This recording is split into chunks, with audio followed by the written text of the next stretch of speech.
नमीदा नमचे मंजिल बोदे शबजा एक मन बोदमा बाहर सो रुक से बिस्मिल बोदे शबजा एक मन बोदमा खुदा खुद मेरे मजलिस बोद आधा नाम का खुसरो मोहम्मद शम्माए महफिल बोद शबजा एक मन बोदमा नमीदा नमचे मंजिल बोद शबजा एक मन बोदमा। सब तफसीरे रसूल करीम सल्लल्लाहु अलैहि वसल्लमेर विज्ञानमय कुरानेर कथा बोलेছেন अनुवारुत तंजील तफसीरे कबीर तफसीरे बगावी तफसीरे खाजिन तफसीरे रूहुल बयान तफसीरे रूहुल महानी तफसीरे कश्शाफ तफसीरुल कुरानुल करीम तफसीरे इब्ने कसीर सह 12টি तफसीरेर व्याख्या আছে। আরো অনেক তফসির হয়তো বা আমার দৃষ্টির অগোচরে থাকতেও পারে। তাইলে 12টা তফসিরে রাসূলুল্লাহ সাল্লাল্লাহু আলাইহি ওয়াসাল্লামের মেরাজ এটা যে বিস্ময়কর এটা প্রমাণ করেছে। একটু জোরে বলুন না সুবহানাল্লাহ। তো ঈসা আলাইহিস সালাম যখন কবরে গিয়ে হেঁটে যেতেন, ঈসা আলাইহিস সালামের আওয়াজ শুনলো মুর্দা জিন্দা হইয়া যেত। ঈসা নবীকে আল্লাহ এমন ক্ষমতা দিয়েছেন, ঈসা নবী যদি বলতো এই জিন্দা হইয়া যাও, মরা মানুষ কি তা খবর থেকে উঠতে যাইতো ভাই সাহেব, সুবহানাল্লাহ হইতেই না।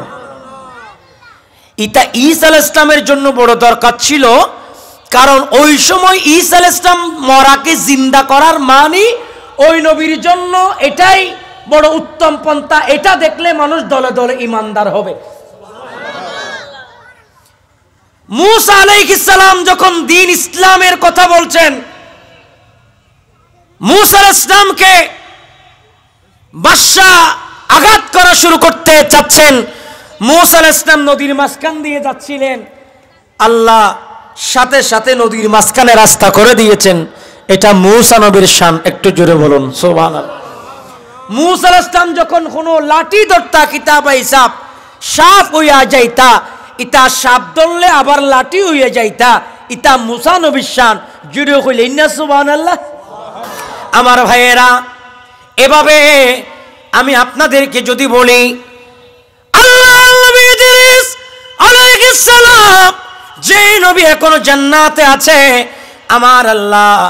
আমার আল্লাহকে ইদ্রিস নবী বলেন, আল্লাহ আপনি জান্নাত বানালেন, জাহান্নাম বানালেন। আল্লাহ জান্নাতে কি রকম, জাহান্নামে কি রকম জানি না, এমন ভাবে বললেন। আমার আল্লাহ হযরত ইদ্রিসকে জিজ্ঞেস করলেন, ও ইদ্রিস তুমি কি দেখবার চাও জান্নাত কেমন? ইদ্রিস আলাইহিস সালাম বলে, আল্লাহ আমি একটু জান্নাত দেখতে চাই। সুবহানাল্লাহ। আল্লাহর নবী ইদ্রিস আলাইহিস সালামকে আমার আল্লাহ হুকুম দিলেন, ইদ্রিস নবীকে জান্নাত দেখাও। ইদ্রিস নবী জান্নাতের মধ্যে ঢুকলেন। জান্নাতিন তাজরি মিন তাহতিহাল আনহার, কোরআনুল কারীমের আয়াত। ইদ্রিস নবী বলে, আল্লাহ তুমি তো বলেছো জান্নাতে কেউ যদি একবার ঢুকে আর বের হবে না। সুবহানাল্লাহ। কি বুদ্ধি দেখছেন হযরত ইদ্রিস নবীর। আল্লাহ আপনিও কইলেন জান্নাতে বলে কোনো বেড়া যদি একবার ঢুকে যায়, বলো যদি ঢুকে যায় বেড়া আর বাইর হইতো না। আমি ইদ্রিস নবী কেমনে বাইর হইতাম? আল্লাহ হয় এটা তো ফটকা হল বাজাইয়া দিছো। আরে বহ ওখানে থাক হুক্কা কিতা, ওখানে বসবাস করুক্কা। অক্কল নবী দুনিয়াতে আইয়া মরার পরে কবরে গেছে কিতা, ইদ্রিস নবী এখনো জান্নাতে আছে। এটা ইদ্রিস আলাইহিস সালামের মুজিজা। সুবহানাল্লাহ বলবেন না? আপনারা কি আমার কথা বুঝতেছেন? मूसा नबीर एक मुअजिजा, ईसा नबीर एक मुअजिजा, इदरिस नबीर एक मुअजिजा, याहिया नबीर एक मुअजिजा, यूसुफ अलैहिस सालाम जिनाके कूपेर मध्य निक्षेप करा हलो और सेई कूपेर भेतरे আল্লাহ যখন চায় জিন্দা রাখতে, পৃথিবীর কোনো মানুষ তাকে মারতে পারে? আল্লাহ যখন জীবিত রাখতে চাইলেন, আল্লাহ আজকে আমরা যে লিফট, সেই লিফট মূলত আসতেছে হযরত ইউসুফ নবী থেকে। সুবহানাল্লাহ বলেন না। আল্লাহর নবী ইউসুফ একটা পাথরের মধ্যে দাঁড়ালেন। আমার আল্লাহ ডাক দিয়া বলে, ওগো ইউসুফ নবী, ও ইউসুফ নবী, নবী শুনুন শুনুন, ওগো ইউসুফ নবী, আপনি পাথরের উপরে দাঁড়াবেন, ওই পাথর আপনাকে আবার নিয়ে যাবে। পাথরের উপরে দাঁড়ালেন, ওই পাথর এমন ভাবে কূপ থেকে উপরে উঠে গেল, ইউসুফ নবী অটোমেটিকলি কূপ থেকে মুক্তি পেয়ে গেল। আরো জোরে বলেন আল্লাহু আকবার। বিসমিল্লাহির রহমানির রহিম। আরো জোরে বলেন ইয়াসিন ওয়াল কুরআনিল হাকীম ইন্নাকা লামিনাল মুরসালিন।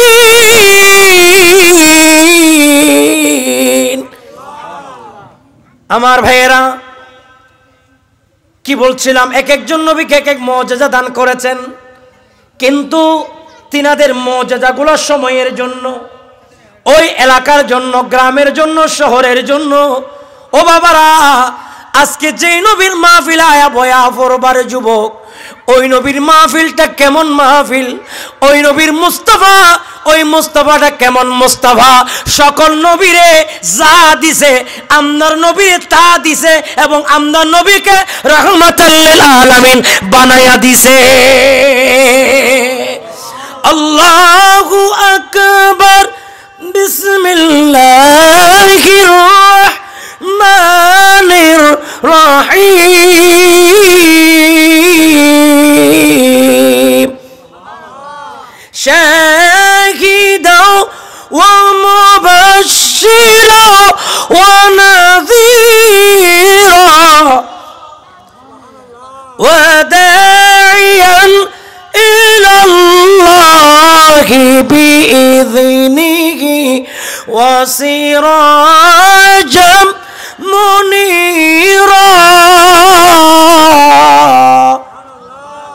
আমাদের নবীকে শুধু নূর বানাই নাই, সিরাজ মুনির বানিয়েছেন। আমাদের নবীকে শাহেদ বানিয়েছেন, আমাদের নবীকে কাসেম বানিয়েছেন। আমার আল্লাহ বলে, হাবিব আপনি মুস্তাফার জিন্দেগি পুরাটা মুজিজা। আপনি রাসূলকে সমস্ত নবীদেরকে যেসব মুজিজা দান করেছি, সমস্ত নবীদের মুজিজা আপনি রাসূলকে দান করেছি।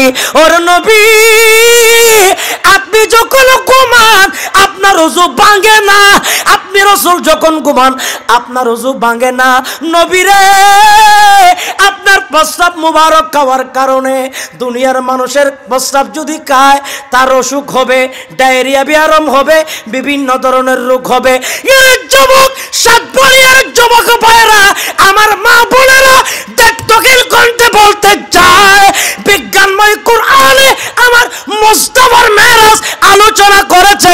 এমন নবীর মেরাজ যে মুস্তাফাকে আল্লাহ শান দিতে দিতে দিতে দিতে দিতে দিতে আমার রাসূলকে বলেছে, ইয়া রাসূলুল্লাহ, ইয়া হাবিবাল্লাহ, আপনার জীবনের শুরু থেকে শেষ পর্যন্ত সমস্ত কিছু মুজিজা। মুজিজা মেরে নবী কা कह दिया तो हो गया। সুবহানাল্লাহ না কহ। সিটিংয়ে মানুষ আপনারা কি রাগ করছেন? সবাই পেছনের বাইরে সবাই বলতে পারবেন, মুজিজা মেরে নবী কা कह दिया तो हो गया, कह दिया तो हो गया, कह दिया तो हो गया। मुजिजा मेरे नबी का कह दिया तो हो गया। যুবক আমার নরসাদবাড়ি এলাকার মা বোনেরা, বিজ্ঞানময় কোরআনে আমার নবীর মুজিজার কথা বলেছেন, মেরাজের কথা বলেছেন। এখনো মেরাজে যেতে পারি নাই। আমি গিয়েছিলাম, অন্যান্য নবীদেরকে মুজিজা দিয়েছেন, কিন্তু অন্যান্য নবীদের মুজিজা কিছু শহরের জন্য, কিছু গ্রামের জন্য, কিছু এলাকার জন্য। কিন্তু আমার মুস্তাফাকে এমন মুজিজা দিয়েছে, কে দিয়া তো হো গয়া। আমার মুস্তাফাকে মুজিজা দিয়েছে, মুস্তাফা খানে কাবা যেদিকে বানাতে চায়, কিবলা পরিবর্তন হয়ে কত নারা তাকাল্লামা ওয়াজহিকা। কুরআনুল কারীমের মধ্যে আল্লাহ স্পষ্ট আয়াত নাজিল করে দিয়েছে, হাবিব ও মুস্তাফা, আপনার কিবলা যদি বাইতুল মুকাদ্দাসের দিকে না ফিরে আপনি যেদিকে করতে চান সেদিকে হয়ে যাবে। আমার মুস্তাফা কিবলা নামাজে 2 রাকাত নামাজ পড়েছে বাইতুল মুকাদ্দাসের দিকে, আর 2 রাকাত নামাজ পড়েছে খানে কাবার দিকে। আমার নবীর শান, নামাজে আমার নবী দাঁড়াইলা।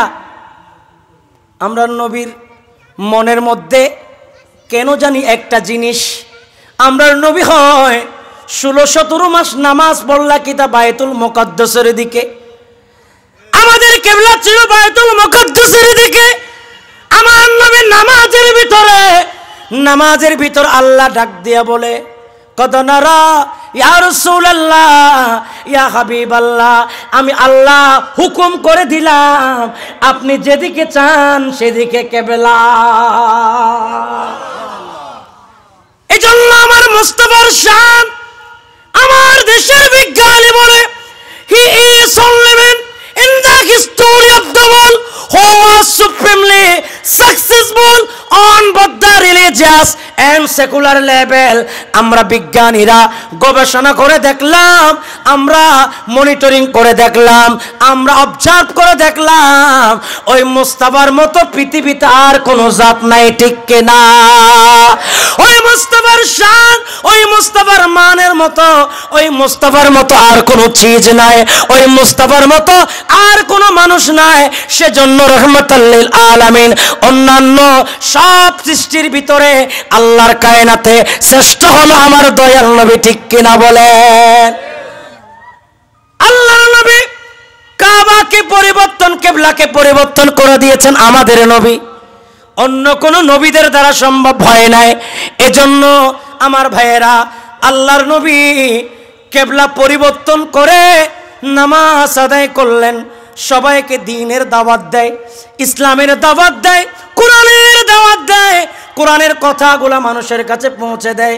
কিন্তু আমার যুবক, আমার নবীর চাচা, যিনি আমার নবীকে চোখে চোখে রাখতেন, আরো জোরে বলেন, আমার নবী দুনিয়াতে আসার আগে বাবা হারিয়ে ফেললেন।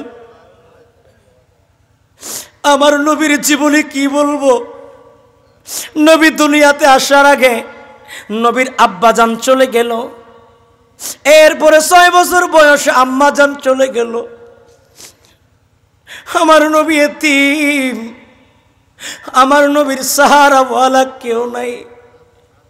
মা আমেনা ডাক দিয়া বলে, এ আমার সঙ্গিনী, তোমরা আমার সন্তানকে তিনার চাচার কাছে গচ্ছিত করে দেবা, আমার সন্তানকে তিনার দাদার কাছে গচ্ছিত করে দিবা। আমার নবীকে তারা যত চোখে চোখে রাখে, আমার নবীর চাচা যখন বিদায় নিলেন, আমার নবী এখন এতিম, আমার নবীকে দেখবার কেউ নাই।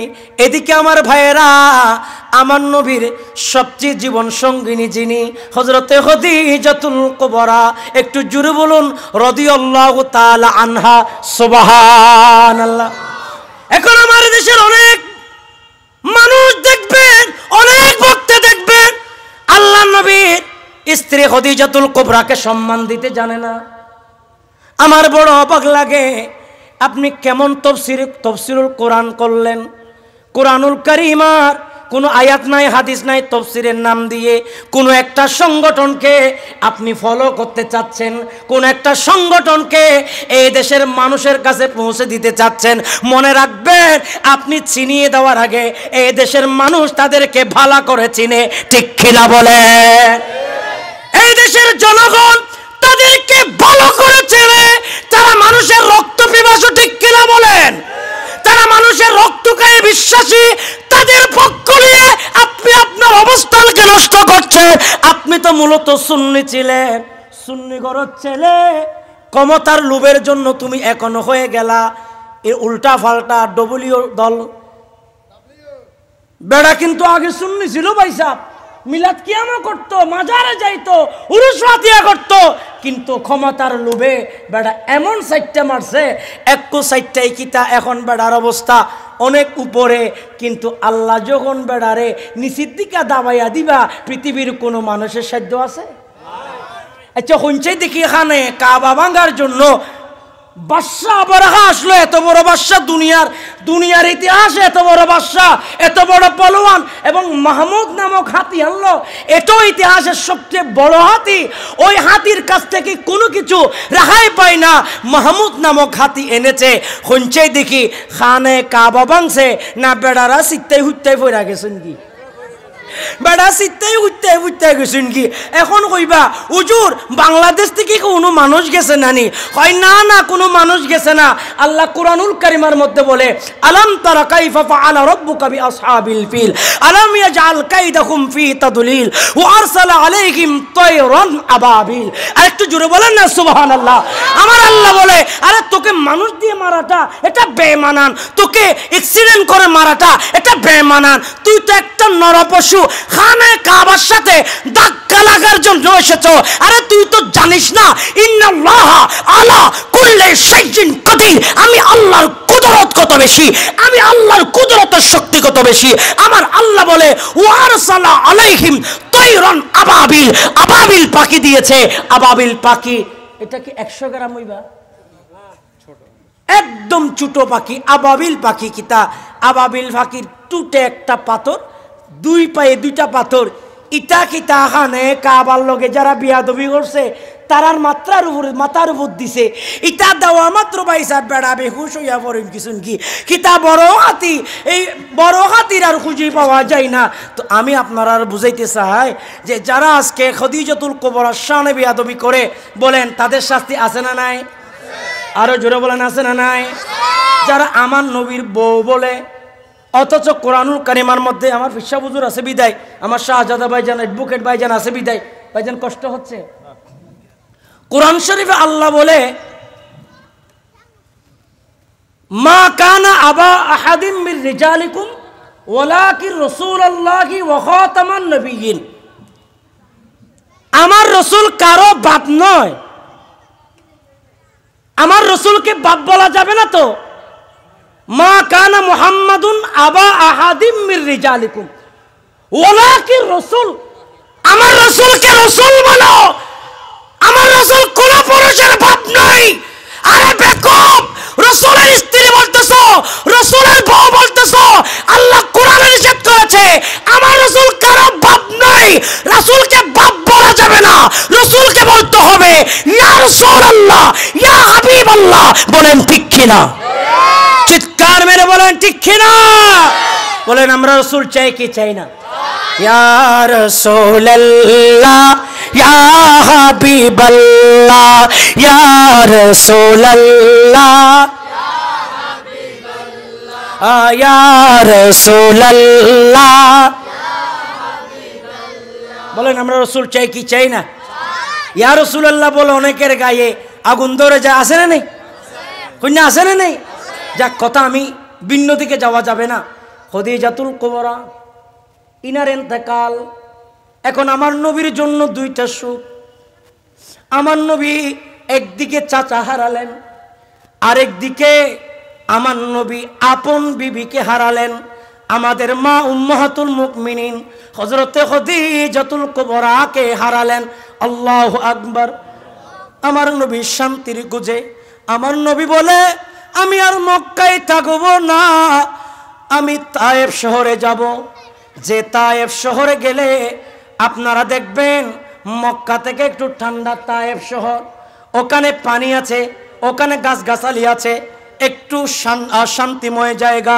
আমার নবী বলেন আমি মক্কা ছেড়ে তায়েফ শহরে যাব, কিন্তু কমবক্ত জালেমেরা এ অদমে নালায়েক দেখে এসেছি আমার মুস্তফাকে কিভাবে কষ্ট দিয়েছে।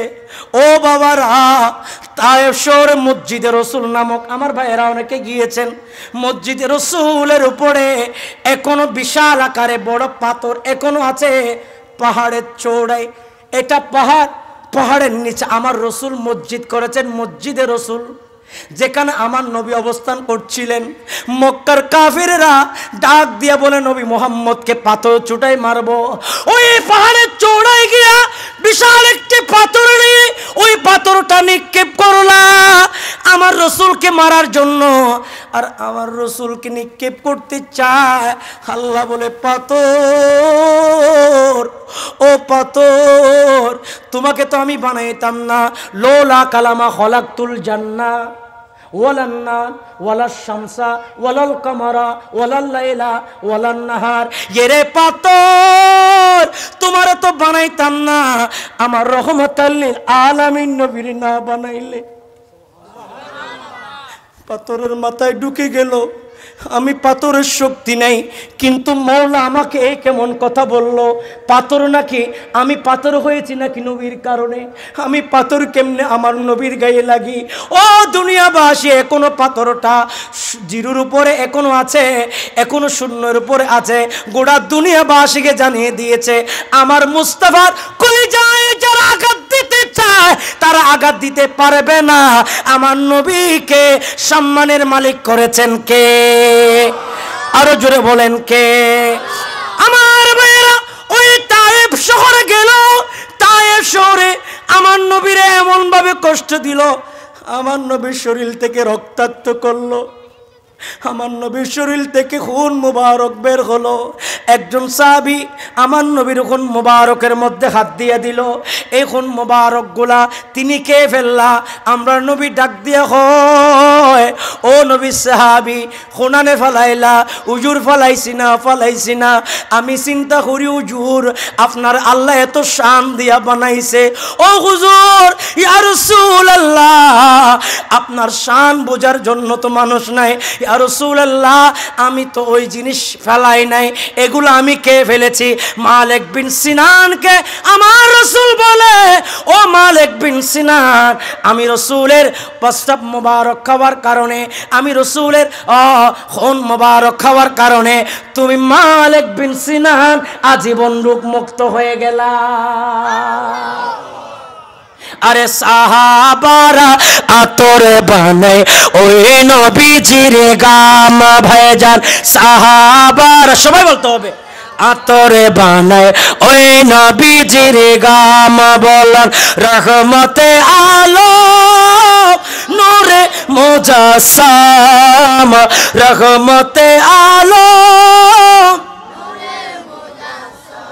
আর রহমতে আলম নূরে মুজাসসাম, সাহাবারা আতর বানায় ওই নবীজির গাম ভাইজান, সাহাবারা আতর বানায়।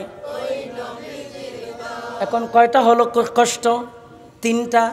চাচাও নাই, নবীজির সঙ্গিনীও নাই, তায়েফের মানুষ কষ্ট দিয়া মক্কার দিকে পাঠাইলা, মক্কার মানুষ খবর পাইয়া পাথর নিয়ে দাঁড়ায় আছে, আমার নবীর কষ্ট দেয়।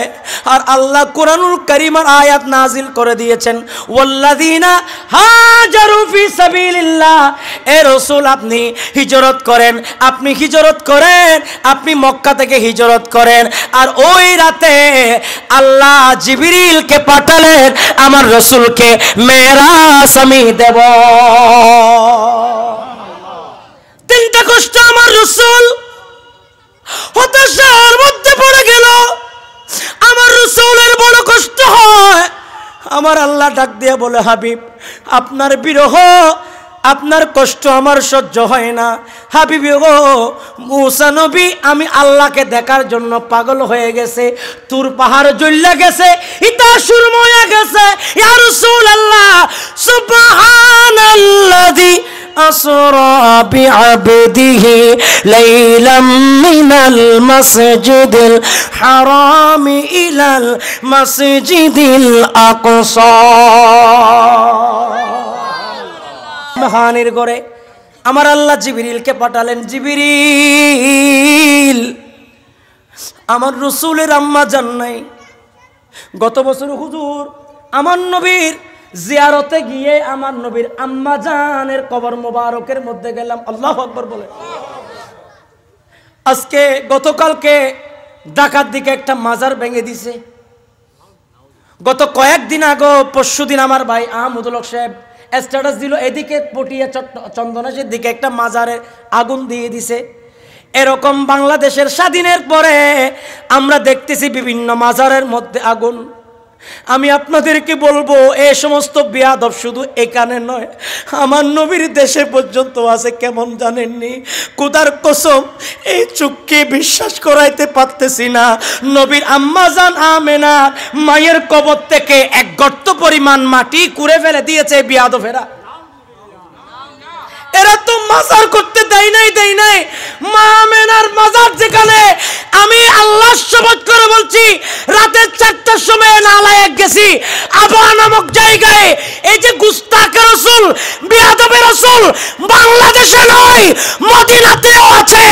রাসূলের আম্মা জানের কবরের মাটি পর্যন্ত এরা সহ্য করতে পারে না। কথা বলেন ঠিক কিনা? বলেন এদের আল্লাহু আকবার।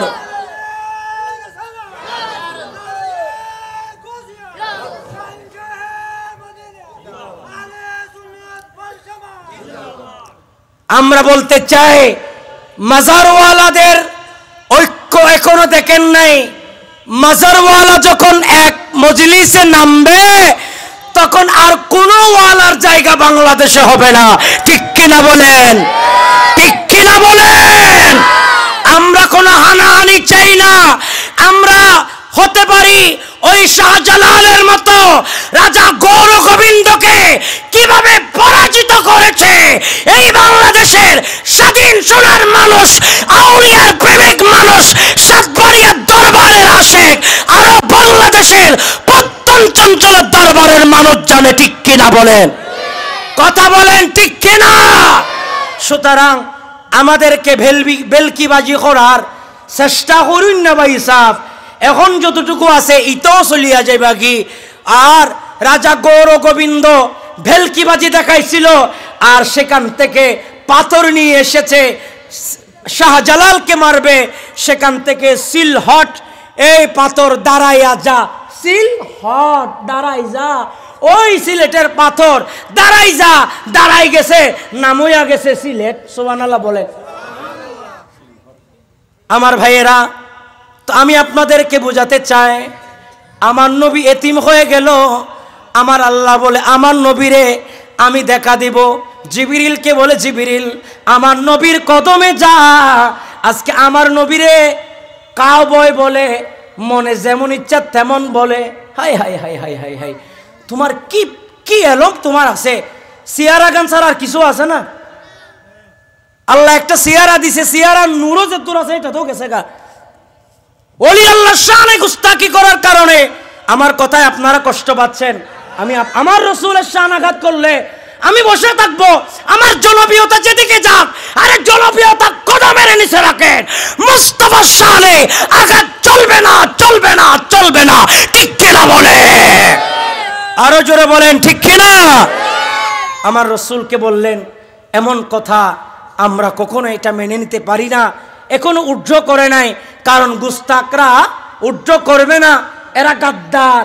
কারণ যারা নমনীয় হয় আল্লাহ তাদেরকে ভালোবাসেন, গাদ্দারকে আল্লাহ ভালোবাসেন না। কথা বলেন ঠিক কিনা? আমার রাসূলের দরবারে আদব নিয়ে জিবরিলকে পাঠালেন। জিবরিল আমার রাসূলের কদমে যাবা, পায়ের মধ্যে জিব্বা লাগাই দিয়া নবীকে ডাক দিবা, যাতে নবী ঘুম ভেঙে না যায়। কারণ নবীর ঘুম, নবী ঘুম গেলে অজু ভাঙে না। আর গুম গিলে গুম ন শুধু গুম কেনা একটু লড়িলা গুম গেছে গা কিতা কত জায়গায়।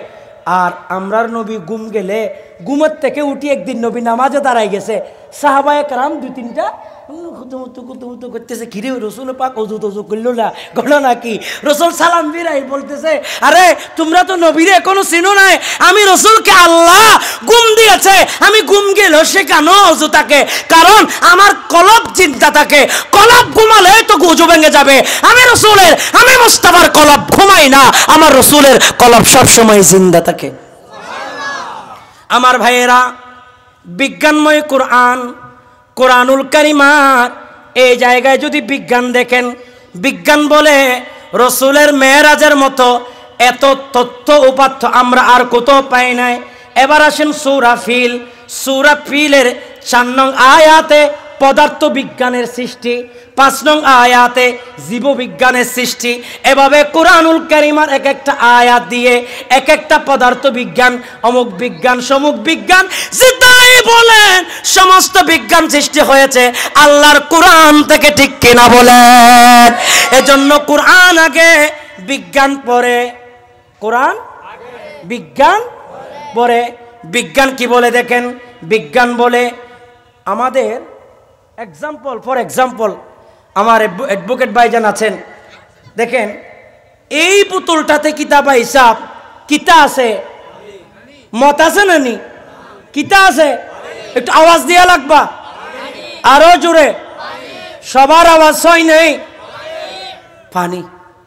আচ্ছা, এই বোতলটা যদি সাদা না হইয়া কালো হয়, এহানোর ভিতরে কিতা দিছি, কি তেল দিছি না ডাইল দিছি না, ইটা বুঝা যাইবা? দেখেন, বিজ্ঞানী গবেষণা করে বললেন এই যে বোতলের ভিতরে পানি আছে, এটা আমরা গবেষণা করে আমরা সরাসরি দেখতেছি পানি। আবার এই পানির থেকে, পানির সামনে দিয়ে যে লাইটটা আসতেছে, এই লাইটের আলো এদিকে পড়তেছে, কিন্তু যদি একটা রঙিন গ্লাস এই পাশ দিয়ে যদি আলো দিই, এই পাশে আসবে। বিজ্ঞানী বলতেছে এবার এখান থেকে তুমি আমার বিজ্ঞান নিয়ে নাও। কি বিজ্ঞান? বিজ্ঞান বলতেছে এই যে একটা জিনিস, এটার থেকে এই পাশ থেকে এই পাশে আলো আসে, আর একটা গ্লাস দিলাম, ওইটার থেকে এই পাশ থেকে এই পার আলো আসে না। আচ্ছা, যদি আমি হাতটা দিয়ে দিই, আমার অ্যাডভোকেট ভাই সলিম ভাই, আমার এই পারে কি লাইটের আলো দেখা যায়? দেখা যায় না। এবার বলেন, আমার হাত যদি, আপনার হাত যদি ভেঙে যায়, আমাদেরকে মেশিনের মাধ্যমে দিলে এখানে আমাদের হাড্ডি কয়টা ভাঙছে এটা দেখা যায় কি যায় না? আরো জোরে বলেন। যুবক, বিজ্ঞান বলে পৃথিবীর মানুষ আমাদের চোখে আমরা আলো দিলে এটা এখনো আসে না, কিন্তু এমন যন্ত্র বের হয়েছে, বিজ্ঞান আবিষ্কার করছে মানুষের শরীরে কতটা পশম আছে, মানুষের শরীরে রক্ত কতটুকু আছে, মানুষের শরীরে হাড় কতটুকু আছে, সবকিছু গবেষণা করে বিজ্ঞান আমাদেরকে বলে দেয়, ঠিক কিনা বলে? এবার আসেন বিজ্ঞান, এক ফাউন্ড মধু আপনার বন্ধুর জন্য মঙ্গল গ্রহে পাঠাবেন। মঙ্গল গ্রহে অনেক আমাদের ভাই গেছে না, আপনার দয়া লাগে, মায়া লাগা, হা বেচারা ওয়াইশা মরতেছে, হ্যাঁ ওয়াইশা কিতা কইন হয়। মঙ্গল গ্রহে যদি আপনি এই বোতলটা ফাটান, আমি যদি বলি হুজুর মানুষ এই বিয়াদবি করিস না, একটু মঙ্গল গ্রহে যাইতো নি, এই সিটিংকে বা অরিজিনাল নাও যাইব, ইটা যাইতো না। কিন্তু ভাই সাহেব, মঙ্গল গ্রহে যে বেড়া গেছে, তো এই বেড়া কেমনে গেছে? তার মানে সে কোনো না কোনো একটা প্রযুক্তি ব্যবহার করেছে। তো এবার আসেন, এত বড় একটা ওজনী মানুষ, উনি এত বড় উপরে কিভাবে গেল? বিজ্ঞানী এটা গবেষণা করতে করতে, বিজ্ঞান এবার গবেষণা করতেছে এক ফাউন্ড জিনিস যখন উপরের দিকে নিক্ষেপ করবেন, এটি এক মানে 12,000 কিলোমিটার উপরে গেলে এটার ওজন যতটুকু আধা লিটার, এটার আধা লিটার থাকে না, এটার ওজন কমতে কমতে জিরোতে চলে আসে। সুবহানাল্লাহ বলেন, আরো জোরে বলেন। মহাকাশে যখন এটা যাবে, এটার ওজন কমে যাবে, বিজ্ঞানী আবিষ্কার করতেছে এটা যেমন উপরে গেলে এটার ওজন কমে। ও দুনিয়াবাসী কেন বলছো রাসূল মেরাজে যায় নাই? রাসূল মেরাজে গিয়েছে। একটা বোতল যদি উপরে গেলে ওজন কমে তো মুস্তাফা তো উত্তম, শুধু উত্তম না গোটা কায়নাতের সর্বশ্রেষ্ঠ ওই মুস্তাফা কি মেরাজে যেতে পারে না? আরো জোরে বলেন। আসেন বিজ্ঞানী কি বলছে। বিজ্ঞানী তার বিজ্ঞান দিয়ে গবেষণা করে আমাদেরকে বলছেন যে চাঁদের দেশে মানুষ যায়, মঙ্গল গ্রহে মানুষ যায়, এগুলো মূলত মেরাজুন নবী থেকে। সুবহানাল্লাহ বলে। বিজ্ঞানী বলছে সব পদার্থ যেমন ধর্ম সবখানেই একরকম নয়, সব পদার্থের ধর্ম এক ধরনের নয়। একটা কাঁচের বোতল এক ধরনের, আবার কাঁচের বোতল আপনার কাঁচের বোতল ছাড়া ভিন্ন বোতলে আরেক ধরনের। এইভাবে করে বিজ্ঞান যদি আপনি গবেষণা করেন, কোরআনের ভেতরে কিতাব বিজ্ঞান আছে। আচ্ছা আবাবিল ফাকির মাধ্যমে যে এত বড় একটা হাতি মারলো, এখান থেকে বিজ্ঞানী গবেষণা করতেছে যে এটার দ্বারা আমাদের দেশে জঙ্গিরা তো অ্যাটম বোম মারতেছে। আপনি খারাপটা নিবেন কেন? দেখেন চাঁদের উপরে আকাশের উপরে আসে আজকে ফিলিস্তিনের মুসলমানদেরকে ধ্বংস করে দিচ্ছে এ কমবক্ত ব্রিটিশেরা, কমবক্ত কি ইসরায়েলরা যে ধ্বংস করে দিচ্ছে। এই যে গুলি নিক্ষেপ করার যে একটা পদ্ধতি, এগুলো কোত্থেকে পেয়েছে? এগুলো মূলত আত্মরক্ষার জন্য। এটা আমি জঙ্গিবাদের কথা বলছি না, আত্মরক্ষার জন্য আল্লাহ শিখিয়ে দিয়েছিলেন, কিন্তু সেটাকে আমরা ভালোভাবে ব্যবহার না করে খারাপভাবে ব্যবহার করতেছি। আবাবিল পাখির মাধ্যমে মানুষকে আল্লাহ খানে কাবাকে রক্ষা করেছে। এখান থেকে মুসলমানের জন্য অনেক শিক্ষা আছে না নেই? বলেন না আছে না নেই? মানুষকে পরাজিত করা, মানুষদের সবসময় এক থাকবে না, মানুষের ক্ষমতা এক থাকবে না, জুলুম অত্যাচার আল্লাহ সহ্য করে না। এখান থেকে এগুলো সব একটা একটা করে বের হচ্ছে।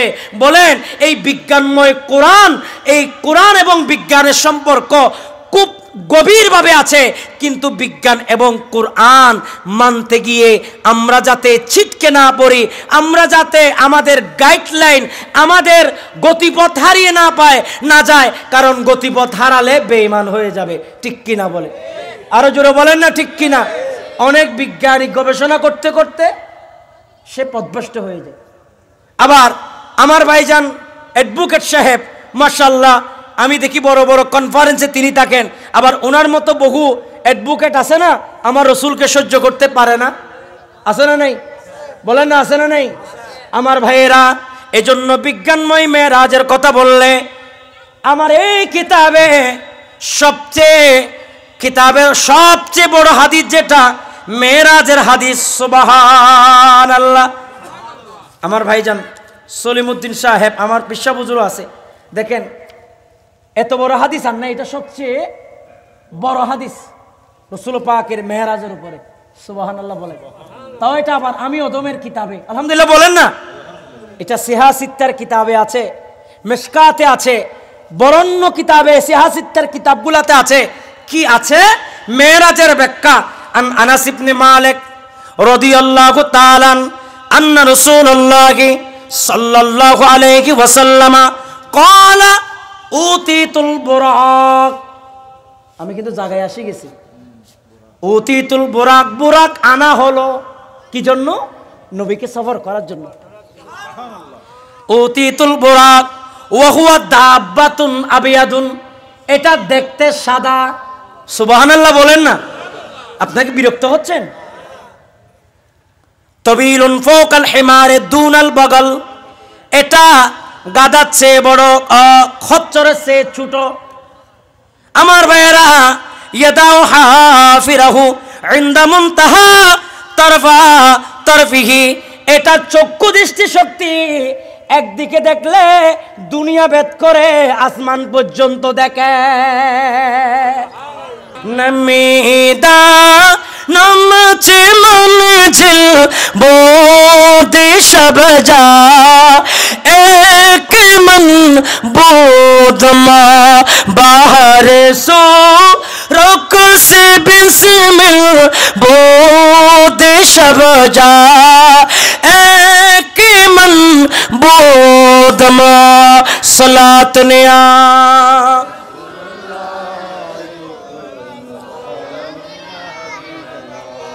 खुदा खुद मेरे मजलिस बोध्यादा नाम का खुसरो मोहम्मद शमाए महफिल बोधि शबजा एक मन बोधमा नमेदा नमच मंजिल बोधि शबजा एक मन बोधमा सलातनिया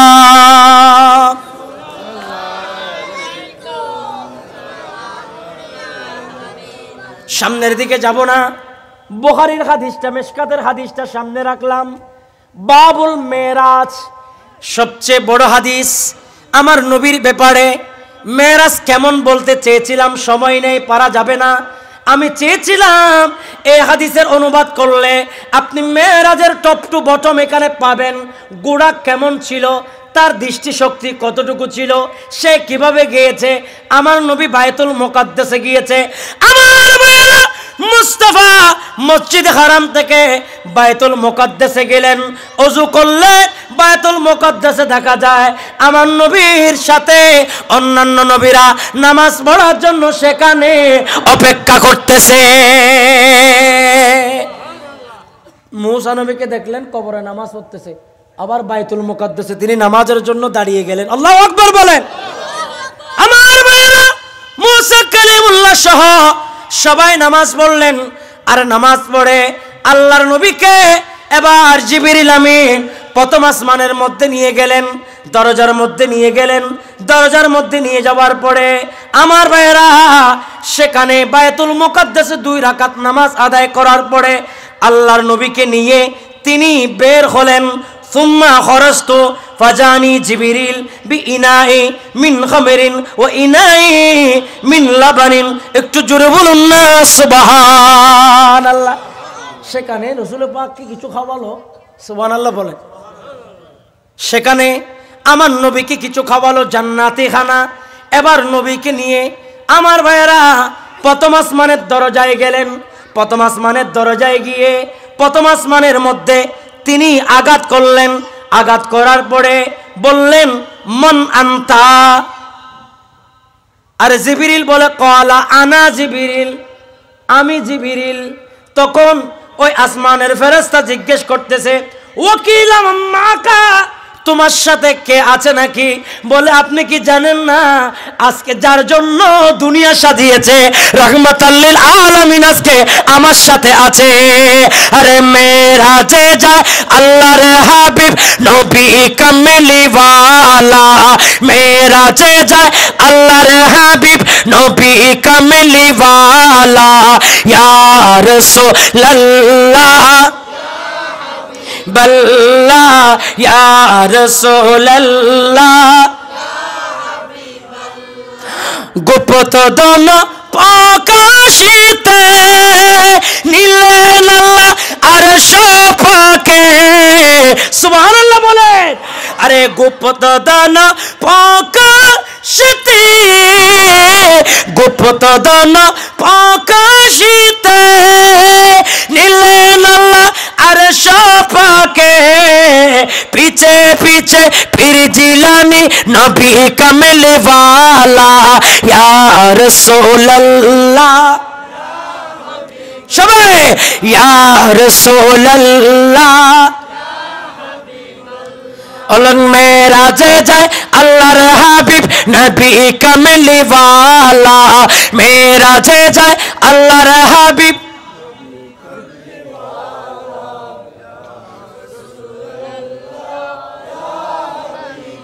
আমার ভাইয়েরা আমার নবীকে মেরাজে নেওয়ার কয়েকটা কারণ আছে একদিকে নবীর মনের ব্যথা আল্লাহ দূর করে দেবেন অপরদিকে আল্লাহ আমার নবীর সাথে মা যাগাল বাসারু ওয়া মা তাগা আল্লাহ নবীকে দেখেছেন নবী আল্লাহকে দেখেছেন বলেছেন কে আরো জোরে বলেন ওয়ান নাজমি ইযা হাওয়া মা দাল্লা সাহিবুকুম ওয়া মা গাওয়া ওয়া মা ইয়াতিকু আনিল হাওয়া ইন হুয়া ইল্লা ওয়াহয়ু ইউহা আল্লামাহু শাদীদুল কুওয়া যু মিররাতিন ফাস্তাওয়া ওয়া হুয়া বিল উফুকিল আলা।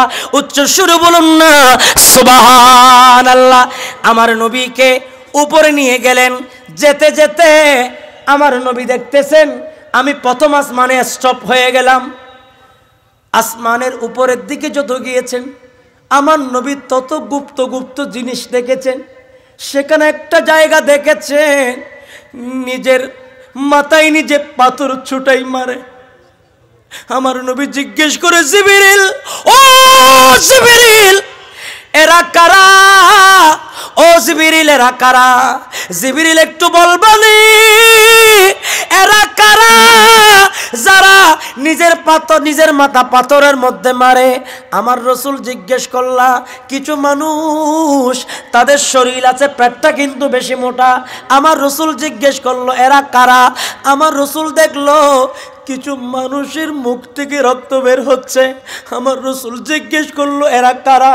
আবার কিছু মানুষের জিহ্বা মাটির মধ্যে ঝুলতেছে। আমার নবী কেঁদে কেঁদে জিবরিলকে বলে, জিবরিল, আল্লাহ আমাকে মেরাজ দান করেছে, এটা ভালো, কিন্তু এই কষ্ট আমার সহ্য হচ্ছে না। ও জিবরিল, এটা কারা? এরা কোন উম্মত? জিবরিল ডাক দিয়া বলেন, নবীরে, আপনার উম্মতের ভিতরে যারা সুগুলকুর, আপনার উম্মতের ভিতরে যারা নমিমা করে, আপনার উম্মতের ভিতরে যারা ফরজ নামাজ ছেড়ে দিয়েছে, আপনার উম্মতের ভিতরে হক আদায় করে নাই, আপনার উম্মতের ভিতরে মা বাবার সেবা করে নাই, আপনার উম্মতের ভিতরে মুরব্বিদেরকে সম্মান করে নাই, আপনার উম্মতের ভিতরে ইয়া রাসূলুল্লাহ শুধু এটা নয়, আমার রসুল দেখতেছে একটা বিশাল একটা জায়গা যেখানে আপনাকে যদি নিক্ষেপ করা হয় 70 বছর লাগবে জাহান্নামের এক পার থেকে আরেক পারে যেতে। একটা পুকুরের পারে যদি একটা সন্তানকে নামাইয়া দেন, ওই সন্তানটা এক মিনিটের ভিতরে নদীর ওই পারে চলে যাবে, পুকুরের ওই পারে চলে যাবে। আর আমার রসুল ডাক দিয়া বলে, জাহান্নাম এটা বড় এত মারাত্মক জায়গার যুবক, ওই জাহান্নামটা এত বেশি কঠিন জায়গা, জাহান্নামের একটা পার থেকে আরেকটা পার যেতে 70 বছর লাগবে। আমার ভাইয়েরা, জাহান্নামে যখন আপনাকে নিক্ষেপ করা হবে, জাহান্নামের তলদেশে যেতে 70 বছর লাগবে। আমার নবী জিবরিলকে ডাক দিয়া বলে, ভাই জিবরিল, আমার উম্মত কিভাবে সহ্য করবে? আমার উম্মত কিভাবে সহ্য করবে? আমার উম্মত কিভাবে সহ্য করবে? আমার উম্মত 1000 বছর বয়স পায় নাই, 2000 বছর বয়স পায় নাই, 500 বছর বয়স পায় নাই, 600 বছর বয়স পায় নাই। মৌলার দরবারে ডাক দিয়া বলে, মৌলা, ও মৌলা, এমন একটা ইবাদত দাও মৌলা রে, জিন্দেগির গুনাহ যাতে মাফ হয়ে যায়।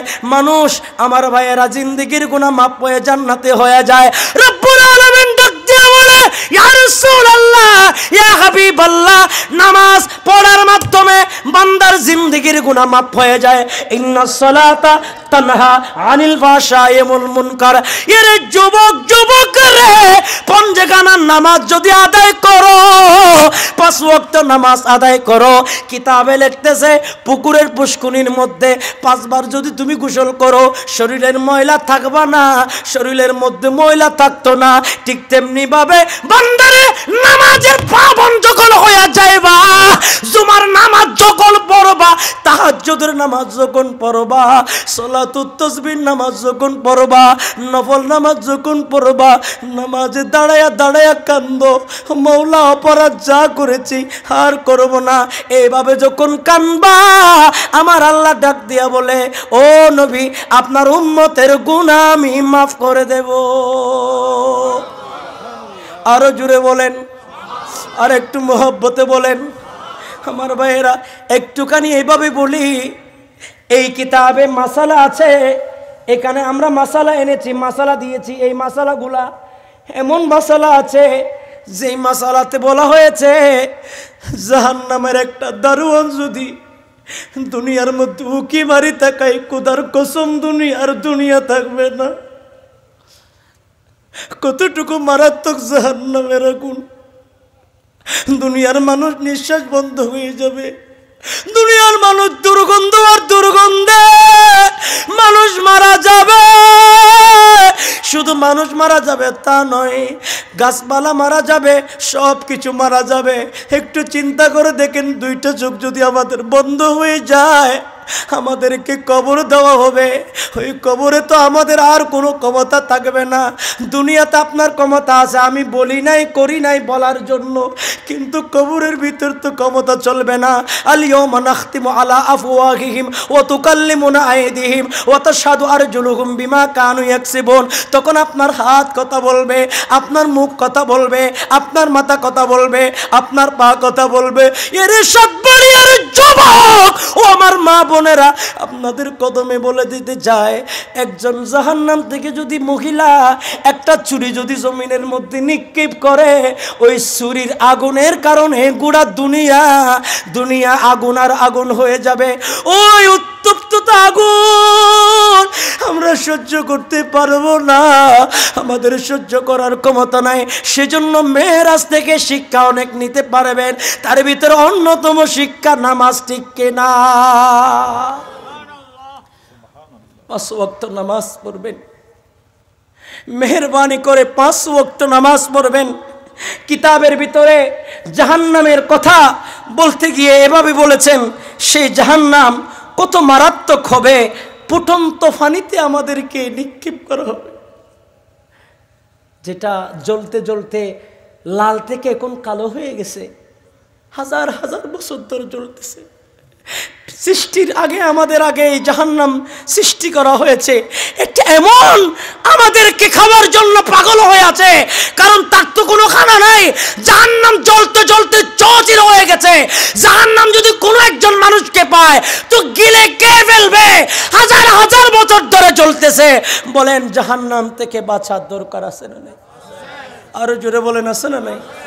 এরপরে বলা হয়েছে, যদি মাথার মধ্যে গরম পানি, শরীরের পুষ, শরীর থেকে আমাদের পুষ বের হবে, সেই পুষ যদি আমরা খাই, এগুলো সব জ্বলে জ্বলে ভিতর থেকে বের হয়ে যাবে, আবার খাবো, আবার জ্বলে জ্বলে বের হয়ে যাবে। এরপরে কিতাবে লিখতেছে, জাহান্নামের 1 বালতি পুষ যদি দুনিয়াতে নিক্ষেপ করা হয়, গোটা দুনিয়া দুর্গন্ধ আর দুর্গন্ধ হয়ে যাবে। বলেন, সেই জাহান্নামে আমরা কিভাবে থাকবো? এই জন্য খালিদিনা ফিহা, সেই আবাদুল আবাদ জাহান্নামে যারা যাবে তাদেরকে থাকতে হবে। মাওলা আমাদেরকে জাহান্নামের আযাব থেকে রক্ষা করো।